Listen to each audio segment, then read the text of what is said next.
तुम सब राजा बनना चाहते हो, पर किसी गुलाम की औकात लेकर बैठे हो। हर आदमी कहता है मैं आजाद हूं, और उसी सांस में कहता है लोग क्या कहेंगे। तुम किस आजादी की बात करते हो? जिस आदमी का पूरा जीवन दूसरों की राय पर टिका हो, जो हर काम अपने पड़ोसी, अपने परिवार, अपने समाज की नजरों के लिए करता हो, वो राजा नहीं, वो बाजार की कठपुतली है। तुम्हारे कपड़े तक तुम्हारे नहीं, तुम्हारे विचार तक तुम्हारे नहीं, तुम्हारी प्रार्थनाएं तक उधार की। तुम्हारा भगवान भी उधार का है, क्योंकि तुमने कभी उसे खोजा नहीं। तुमने बस वही मान लिया जो सब मानते हैं, और तुम सोचते हो तुम विशेष हो। हर मूर्ख यही सोचता है। तुम्हारी भीड़ ने तुम्हें यह सिखाया है कि अलग मत दिखो, शांत रहो, मेल खाओ, और तुमने मान लिया क्योंकि तुम डरपोक हो। तुम्हें अकेला होने से डर लगता है, तुम्हें सच्चा होने से डर लगता है, तुम्हें अपने भीतर झांकने से डर लगता है, क्योंकि वहां जो है उसे देखना आसान नहीं। जो आदमी अपने भीतर नहीं झांक सकता, वो बाहर की सत्ता का दास बन जाता है। भीड़ तुम्हारा मालिक है और तुम उसकी भीड़ के एक दाने। फिर तुम कहते हो मैं अपना रास्ता चुनता हूं। कैसा रास्ता भाई? जो दूसरों के नक्शे पर बना है, जो धर्म ग्रंथों ने तय किया, जो तुम्हारी जाति, तुम्हारा समाज, तुम्हारा परिवार तुम्हारे लिए चुन चुका है। यह रास्ता नहीं, यह जंजीर है। तुम्हें कोई राजा नहीं बनना चाहता, क्योंकि राजा होना मतलब अकेला होना। राजा होना मतलब भीड़ के विरुद्ध खड़ा होना। राजा होना मतलब यह स्वीकार करना कि अगर दुनिया पूरी तरह गलत दिशा में जा रही है, तो भी मैं अपनी दिशा में जाऊंगा। और यह हिम्मत तुम्हारे पास नहीं है, क्योंकि तुम सुरक्षित रहना चाहते हो। तुम्हें नाम चाहिए, चेहरा चाहिए, पहचान चाहिए। पर जो खुद को जान लेता है, उसे इन चीजों की जरूरत नहीं रहती। भीड़ में जो खड़ा है वह सुरक्षित है पर मरा हुआ है, और जो अकेला निकलता है वह असुरक्षित है पर जीवित है। जीवित आदमी हमेशा जोखिम में रहता है, और तुमने सुरक्षा चुनी, इसलिए तुम्हारा जीवन एक लंबा डर बन गया है। तुमने कभी गौर किया है? तुम्हारी सारी नैतिकता डर पर बनी। ऐसा मत करो वरना लोग क्या कहेंगे, वैसा मत सोचो वरना भगवान सजा देगा। अकेले मत चलो वरना गिर जाओगे। पर गिरने से डरने वाला आदमी कभी उड़ना नहीं सीखता।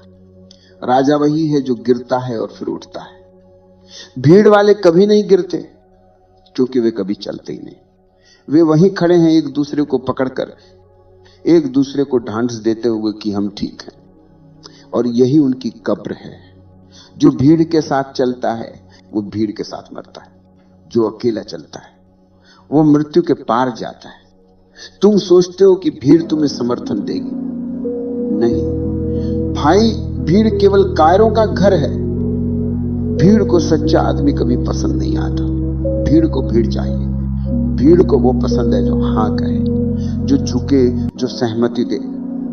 भीड़ को विरोध से डर लगता है, क्योंकि विरोध सोचने पर मजबूर करता है। इसलिए अगर तुम सोचते हो तुम्हें भीड़ सम्मान देगी, तो तुम पागल हो। भीड़ ने कभी सत्य को सम्मान नहीं दिया। भीड़ ने हमेशा उसे सूली पर चढ़ाया है। सुकरात मरा, ईसा मरा, मंसूर मरा, बुद्ध ने अकेलापन चुना, और तुम सोचते हो भीड़ तुम्हारा साथ देगी। तुम्हें राजा बनना है तो पहले मरने की हिम्मत चाहिए, क्योंकि राजा मरने से नहीं डरता, वो मरकर जीता है। भीड़ तुम्हें सुरक्षा देती है, पर उसकी कीमत है तुम्हारी आत्मा। जो आदमी भीड़ में है वो कभी खुद नहीं रह पाता। वह हंसता भी है तो दूसरों के अनुसार, रोता भी है तो अभिनय में। भीड़ ने तुम्हें शुरू से प्रशिक्षित किया है कि तुम्हें दूसरों जैसा बनना है। बचपन से सिखाया गया। लोग क्या सोचेंगे, यही वाक्य सबसे बड़ा जहर है। क्योंकि जो लोग क्या सोचेंगे में जीता है, वो खुद के बारे में कभी नहीं सोचता। तुम्हारी पूरी शिक्षा इस पर टिकी है। कैसे फिट होना है, कैसे अच्छा दिखना है, कैसे सबकी तरह बनना है, पर कोई नहीं सिखाता कैसे अपने जैसा बनना है। और यही वजह है कि दुनिया में लाखों चेहरे हैं, पर सब एक जैसे हैं। तुम भीड़ में किसी को पहचान नहीं सकते, क्योंकि सब एक ही मुखौटा पहने हुए हैं। किसी की मुस्कान नकली है, किसी का धर्म उधार का है, किसी की प्रार्थना मजबूरी की है। भीड़ में व्यक्ति मर चुका है, अब केवल भूमिकाएं बची हैं। तुम्हारा संत भीड़ का उत्पाद है, तुम्हारा नेता भीड़ का प्रतिनिधि है, तुम्हारा प्रेम भीड़ के नियमों से बंधा है। हर चीज तय है, क्या पहनना है, किससे प्रेम करना है, किससे विवाह करना है, किससे पूजना है, यहां तक कि तुम्हें कब रोना है वो भी समाज तय करता है। यह भीड़ की जेल है और जेल में सब समान है, कोई राजा नहीं। राजा वही है जो इस जेल से बाहर निकल जाता है, जो कहता है मैं भीड़ से नहीं अपने मौन से निर्देश लूंगा। लेकिन अकेले चलना आसान नहीं है।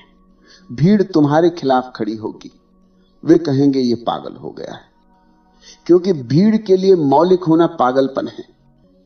भीड़ को वही पसंद है जो उनकी तरह सोचता है। भीड़ सोचती नहीं, वो केवल नकल करती है। जो सोचता है वो हमेशा अकेला रह जाता है। इतिहास में हर सत्य अकेले चला है।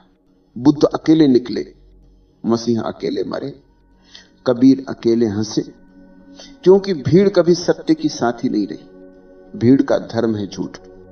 झूठ सुविधाजनक है, सत्य असुविधाजनक।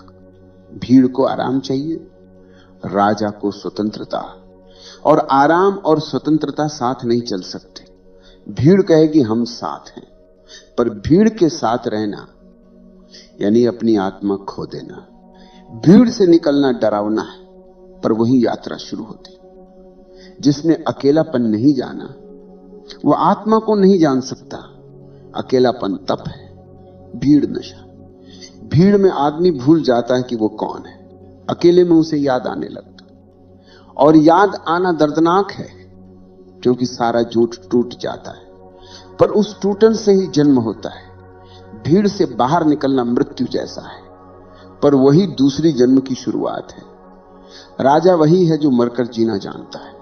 वो भीड़ की मौत मरने से इनकार करता है। वो अपने भीतर के साम्राज्य में लौट आता है, जहां न कोई भगवान है, न कोई आदेश, सिर्फ मौन है। और वही उसका राज्य है। जो आदमी अकेला चलने की ठान लेता है, भीड़ उसके खिलाफ खड़ी हो जाती है। भीड़ को अकेला आदमी बर्दाश्त नहीं होता, क्योंकि अकेला आदमी एक आईना है, वो उनके झूठ को दिखाता है। तुमने गौर किया है, भीड़ को हमेशा किसी दुश्मन की जरूरत होती है। कभी नास्तिक दुश्मन है, कभी विद्रोही, कभी असामाजिक, कभी पापी। असल में ये सब नाम नहीं, ये हथियार है। भीड़ इन्हें इस्तेमाल करती है ताकि अपने भीतर की सड़न को छिपा सके। जो भी अकेला चलता है उसके खिलाफ भीड़ को गुस्सा नहीं, डर होता है। क्योंकि अगर एक आदमी बिना सहारे जी सकता है तो बाकी सबको अपने झूठे सहारे पर शक होने लगता है। यह डर बहुत गहरा है। इसलिए जब तुम अलग चलते हो तो भीड़ तुम पर हंसेगी, फिर नफरत करेगी, फिर पत्थर मारेगी, पर अंत में वही भीड़ तुम्हारी मूर्ति बनाएगी। क्योंकि वो मरों से नहीं डरती, सिर्फ जीवितों से डरती है। ये समाज संतों से प्यार नहीं करता, ये मृत संतों से प्यार करता है। क्योंकि जीवित संत प्रश्न पूछता है, मरा हुआ संत केवल पूजा करवाता है। जीवित आदमी असुविधाजनक है, मरा हुआ आदमी उपयोगी है। भीड़ को मृत शरीर चाहिए, क्योंकि मृत शरीर विद्रोह नहीं करता। और भीड़ का यही रहस्य है, वो हमेशा जीवन के खिलाफ खड़ी है। उसकी हर संस्कृति, हर परंपरा, हर नैतिकता जीवन के विरुद्ध है, क्योंकि जीवन अनिश्चित है और भीड़ को निश्चितता चाहिए। तुम देखते हो, हर आदमी सुरक्षा चाहता है। वो घर में ताला लगाता है, दिल में दीवारें खड़ी करता है, दिमाग में नियम बनाता है। उसने खुद को ऐसे बांध लिया है कि अब कोई हवा भी नहीं आ सकती। वो मरा नहीं है, पर जीवित भी नहीं। भीड़ सुरक्षा है, पर उस सुरक्षा की कीमत है स्वतंत्रता। और हर बार जब तुम सुरक्षा चुनते हो, तुम अपनी स्वतंत्रता बेचते हो। जो आदमी ये सौदा करता है वो कभी राजा नहीं बन सकता। जो अकेला चलने निकलता है वह डर से गुजरता है। पहल उसे लगता है जैसे धरती खिसक गई। अब कोई सहारा नहीं, कोई सलाह नहीं, कोई दिशा नहीं। ये भय असली परीक्षा है, और यह भय जरूरी है, क्योंकि यही तुम्हें बदलता है। भीड़ में रहते हुए तुम कभी अपने भीतर नहीं झांकते। तुम्हारे चारों ओर इतनी आवाजें होती कि तुम्हारी अपनी आवाज खो जाती। पर जैसे ही तुम भीड़ से बाहर आते हो, पहली बार सन्नाटा सुनाई देता है। यह सन्नाटा तुम्हें डराता है, क्योंकि उसमें तुम्हारा मैं भी खो जाता है। भीड़ तुम्हें पहचान देती थी। नाम, धर्म, जाति, विचार, छवि, अब वे सब गिर जाते हैं। तुम न हिंदू रह जाते हो, न मुसलमान, न भारतीय, न समाजवादी। तुम सिर्फ हो। और यही भय है, क्योंकि होना बहुत भारी है और किसी का होना बहुत आसान। भीड़ से बाहर आने वाला आदमी पहले पहल पागल जैसा दिखता है। वो अब झूठी हंसी नहीं हंस सकता, झूठी बात नहीं कर सकता, झूठी पूजा नहीं कर सकता। अब वो साफ दिखता है, और साफ आदमी हमेशा असुविधाजनक होता है।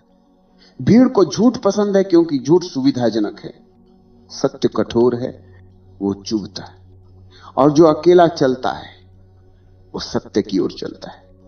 इसीलिए भीड़ उससे घृणा करती है। भीड़ को व्यवस्था चाहिए और सत्य अव्यवस्था है। भीड़ को नियम चाहिए और सत्य स्वतंत्रता है। भीड़ को गुलामी चाहिए और सत्य आग है। भीड़ कहेगी वह गलत है, भीड़ कहेगी वह पथभ्रष्ट है। पर जो अकेला चल रहा है वो किसी पथ पर नहीं, वह स्वयं पथ है। यही संघर्ष है। भीड़ हमेशा कहेगी हम ज्यादा हैं, और सत्य हमेशा कहेगा मैं अकेला हूं पर पर्याप्त हूं। जब बुद्ध ने घर छोड़ा था, कोई उनके साथ नहीं था। जब यीशु सूली पर चढ़े, उनके शिष्य भी छिप गए। जब मंसूर ने कहा अना अल हक, भीड़ ने उसे पत्थर मारा। भीड़ हमेशा संख्या में जीतती है, पर इतिहास में हारती है, क्योंकि भीड़ शोर करती है और सत्य मौन में टिका रहता है। जो आदमी अकेला चलता है, उसके लिए पहला कदम सबसे कठिन होता है, दूसरा कदम आसान। तीसरे कदम के बाद वो मुस्कुराने लगता है, क्योंकि अब उसे एहसास होता है कि वो अकेला नहीं, उसके साथ पूरा अस्तित्व है। जो अकेला चलता है वो देखता है, पेड़ भी उसकी भाषा बोलते हैं, हवा भी उसके साथ है, आकाश भी सुन रहा है। भीड़ के बाहर पहली बार वो ईश्वर को देखता है, क्योंकि ईश्वर कभी भीड़ में नहीं मिलता, वो सन्नाटे में मिलता है। भीड़ में तुम शोर सुनते हो, मौन में तुम अस्तित्व सुनते हो। भीड़ में तुम भयभीत रहते हो, मौन में तुम निर्भय हो जाते हो। भीड़ में तुम नाम ढूंढते हो, मौन में तुम नामहीन हो जाते हो। और वही नामहीनता राजत्व है। राजा वही है जिसे अब किसी पहचान की जरूरत नहीं। वो कुछ बनना नहीं चाहता, क्योंकि वो पहले ही है। उपनिषद में एक वाक्य है, नायमात्मा बलहीन लभ्य, आत्मा दुर्बल को नहीं मिलती। और दुर्बल कौन है? जो भीड़ में सुरक्षित रहना चाहता है, जो अकेला चलने से डरता है, जो अपने सत्य के लिए मर नहीं सकता, वो दुर्बल है। शक्ति का अर्थ मांसपेशियों से नहीं है। शक्ति का अर्थ है तुम अकेले हो और फिर भी शांत हो, तुम्हारे खिलाफ पूरी दुनिया खड़ी है और फिर भी तुम डरे नहीं। ये है शक्ति। ये श्लोक कहता है कि केवल वही आत्मा को जानता है जो अकेले चलने का साहस रखता है, क्योंकि आत्मा भीड़ का हिस्सा नहीं है। आत्मा भीड़ से मुक्त चेतना है। भीड़ तुम्हें बताती है मिलजुल कर रहो, सहयोग करो, पर क्या तुमने देखा नहीं ये सहयोग कैसा है? ये मजबूरी का सहयोग है। यहां कोई प्रेम नहीं, सिर्फ स्वार्थ है। भीड़ का धर्म है एक दूसरे की कमजोरी ढांकना। भीड़ कमजोरों का समूह है, और राजा अकेले चलता है क्योंकि वो अपनी कमजोरी से भागता नहीं, वो उसका सामना करता है। वो अपने भीतर के अंधेरे को देखता है। वो डरता है पर भागता नहीं, वो गिरता है पर उठता है, वो हारता है पर सीखता है, वो सवाल पूछता है और जवाब नहीं ढूंढता, क्योंकि जवाब अंत है और सवाल ही जीवन है। भीड़ को जवाब चाहिए, राजा को यात्रा चाहिए। भीड़ कहेगी हमारा रास्ता तय है, राजा कहेगा मेरा रास्ता मैं खुद बनाऊंगा। भीड़ कहेगी इतिहास कहता है। राजा कहेगा मैं अपना इतिहास बनाऊंगा, भीड़ कहेगी ईश्वर ऊपर है। राजा कहेगा ईश्वर मेरे भीतर है। यही विरोधाभास। भीड़ को बाहरी व्यवस्था चाहिए, राजा को भीतर की व्यवस्था। भीड़ को नियम चाहिए, राजा को मौन। भीड़ को नारा चाहिए, राजा को सत्य। भीड़ सोचती अकेला आदमी कमजोर है, पर मैं कहता हूं अकेला आदमी ही बलवान है, क्योंकि उसका कोई सहारा नहीं और यही उसकी ताकत है। भीड़ के पास संख्या है, पर राजा के पास साहस है। भीड़ के पास आवाज है, पर राजा के पास मौन है। भीड़ के पास तर्क हैं, पर राजा के पास सत्य है। भीड़ कहती है हम सब एक जैसे हैं, राजा कहता मैं अलग हूं और यही मेरा सम्मान है। भीड़ हमेशा बराबरी में विश्वास करती है, राजा असमानता में, क्योंकि असमानता ही सुंदरता है। अगर सब एक जैसे हों तो जीवन का अर्थ क्या बचेगा? भीड़ आराम देती है, पर उसका हर आराम नींद है। राजा बेचैन है, पर उसकी बेचैनी जीवन है। भीड़ भूल है, राजा जागरण है। भीड़ का धर्म भीड़ है, राजा का धर्म सत्य है। इस विरोधाभास को जिसने समझ लिया वो राजा है। भले उसके सिर पर ताज न हो, भले उसके पास राज्य न हो, भले लोग उसे पागल कहें। जो समाज के लिए पागल है वो ईश्वर के लिए संपूर्ण है। भीड़ के पास तर्क होगा, राजा के पास अनुभव। भीड़ के पास व्यवस्था होगी, राजा के पास मौन। भीड़ के पास भविष्य होगा, राजा के पास वर्तमान। और यही फर्क सदियों से। भीड़ आगे बढ़ती रहती है पर कहीं नहीं पहुंचती। राजा कहीं नहीं जाता पर सब पा लेता है। जब कोई मनुष्य भीड़ से बाहर निकलता है, पहला अनुभव भय का होता है। भीड़ का शोर जो हमेशा साथ था, अब अचानक गायब हो जाता है। जैसे किसी ने वर्षों से बजते एक यंत्र का स्विच बंद कर दिया हो और भीतर पहली बार सन्नाटा उतर आया हो। वो सन्नाटा पहले अजनबी लगता है। मन कहता कुछ गलत हुआ है, क्योंकि मन को हमेशा हलचल से ही अपनी उपस्थिति का भरोसा मिला है। शांति उसे मृत्यु जैसी लगती है, पर धीरे धीरे वही सन्नाटा जीवन का पहला संगीत बन जाता है। जो मनुष्य इस शांति को बिना भागे, बिना किसी सहारे बस देखने लगता है, उसके भीतर परिवर्तन घटने लगता है। भीड़ से बाहर निकलना कोई निर्णय नहीं, ये एक परिपक्वता है। जिसने भीड़ की सीमाओं को देख लिया वो स्वयं ही अलग हो जाता है। ये वैसा ही है जैसे फल अपने समय पर डाल से स्वतः अलग हो जाता है। भीड़ से बाहर निकलना दुनिया के विरुद्ध जाना नहीं, ये उस नींद के विरुद्ध जाना है जिसमें दुनिया सो रही है। धीरे धीरे जब मनुष्य अकेला होता है तो वो देखता है कि उसका अकेलापन उसका शत्रु नहीं, उसका शिक्षक है। वो सिखाता है कि जो भीतर जन्मा है वही स्थायी है। अब वो दूसरों की स्वीकृति से मुक्त होता है। अब उसका सुख किसी प्रशंसा पर नहीं टिका है, नहीं उसका दुख किसी अस्वीकृति से जुड़ा है। उसका केंद्र भीतर लौट आया है। अब वह वही कर रहा है जो उसका स्वभाव है। वो किसी लक्ष्य की ओर नहीं बढ़ता, वो बस जीवन के साथ बहता है। वो नदी है, कभी शांत कभी प्रचंड, पर हमेशा प्रवाह में उसके भीतर अब एक साक्षी जागा है।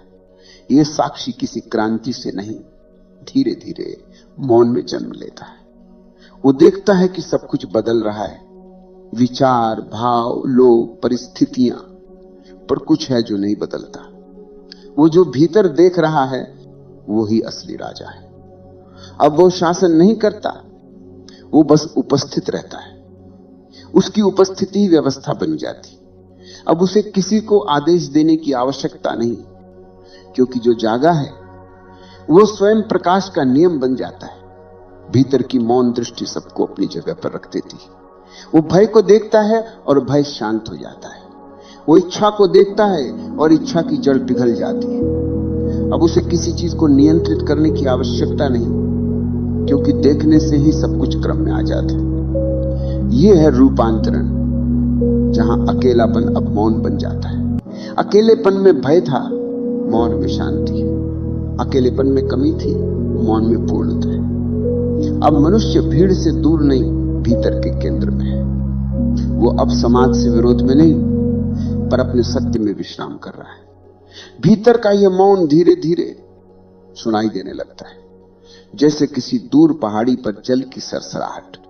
और जब यह सुनाई देता है तो आदमी समझता है कि यह उसकी आवाज नहीं, अस्तित्व की आवाज है। यहीं से राजत्व शुरू होता है। राजा होना कोई बाहरी पद नहीं, यह भीतर के मौन की स्वीकृति है। जो अपने भीतर के शोर को पार कर गया वो सम्राट है।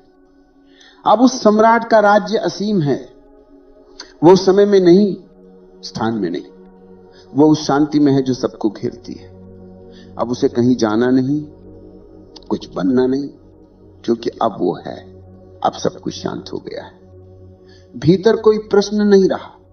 जिसने अकेले चलना सीखा वो अब देखता है कि कभी कोई और था ही नहीं। भीड़, समाज, मित्र, शत्रु, ये सब उसी के भीतर के प्रतिबिंब थे। जो बाहर था वो अंदर के ही विस्तार का खेल था। अब ये समझ उसे मौन कर देती है।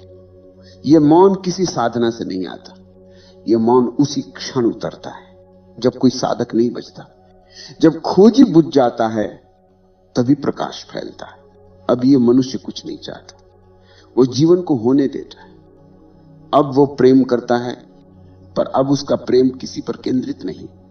वो हवा जैसा प्रेम है, जो चलती है तो सबको छूती है, पर किसी को पकड़ती नहीं। उसका मौन उपदेश नहीं देता, वो बस प्रसारित होता है। अब उसका हर शब्द जीवन की कविता बन गया है, हर क्रिया ध्यान बन गई है। भीड़ अब दूर कहीं है, जैसे कोई सपना जो सुबह के सूरज में घुल जाता है, जो कभी बड़ा और भारी लगता था अब महत्वहीन हो गया है। अब ये मनुष्य जान गया है कि राजा होना मतलब कुछ पाना नहीं, बल्कि सब छोड़ देना है। राजा वही है जो अब कुछ भी अपना नहीं कहता। जिसने सबको अपना कहा वो सम्राट है। अब उसके भीतर न कोई आदेश है, न कोई वर्जना। वो केवल साक्षी है। जो आता है उसका स्वागत है, जो जाता है उसे भी आशीर्वाद है। अब किसी घटना में हस्तक्षेप नहीं, अब कोई योजना नहीं, अब कोई प्रतिरोध नहीं। अब वो बस मौन में बह रहा है। यह मौन मृत्यु नहीं, यह जीवन की पराकाष्ठा है। अब जीवन और मृत्यु एक हो गए हैं। अब कोई दो नहीं बचा, न प्रेमी, न प्रिय, न साधक, न भगवान। अब केवल एक ही शेष है, अस्तित्व। ये वही अवस्था है जिसे बुद्ध ने निर्वाण कहा, जिसे महावीर ने केवल्य कहा, जिसे ओशो ने मौन की महक कहा। अब यह मौन केवल भीतर नहीं, हर दिशा में फैल गया है। अब उसकी आंखें बंद हो या खुली, वो एक ही सत्य देखता है। अब उसके भीतर न अतीत है न भविष्य, केवल यह क्षण है, और यह क्षण ही अनंत है। अब यह मनुष्य भीड़ से मुक्त है और खुद से भी। वो अब किसी नाम से नहीं जाना जाता, क्योंकि नाम की जरूरत केवल पहचान को होती है। पहचान अब विलीन है। अब अगर कोई पूछे तुम कौन हो, तो यह मौन मुस्कुराता है, क्योंकि अब उत्तर संभव नहीं। जो जाना जा सकता था वो बीत गया, जो बचा है वो अनका है। यह मौन ही उसका राज्य है। यह राज्य बिना सीमाओं का है, बिना सेनाओं का, बिना सिंहासन का। यह एक अंतहीन आकाश है जहां सब कुछ है पर कुछ भी नहीं। अब वो राजा नहीं बनना चाहता, क्योंकि अब उसे एहसास हुआ है कि जो अकेला चल रहा था वो कभी अकेला था ही नहीं। अस्तित्व उसके साथ था हर कदम पर। जो भीड़ से अलग था वो ब्रह्मांड से एक था। और यही अंतिम समझ है। जो अकेला चलता है वही सबके साथ है। भीड़ से बाहर निकलना विद्रोह है, पर मौन में स्थिर होना राजत्व है। राजा वह नहीं जो शासन करता है, राजा वह है जो देखता है, बिना भय, बिना लक्ष्य, बिना शोर।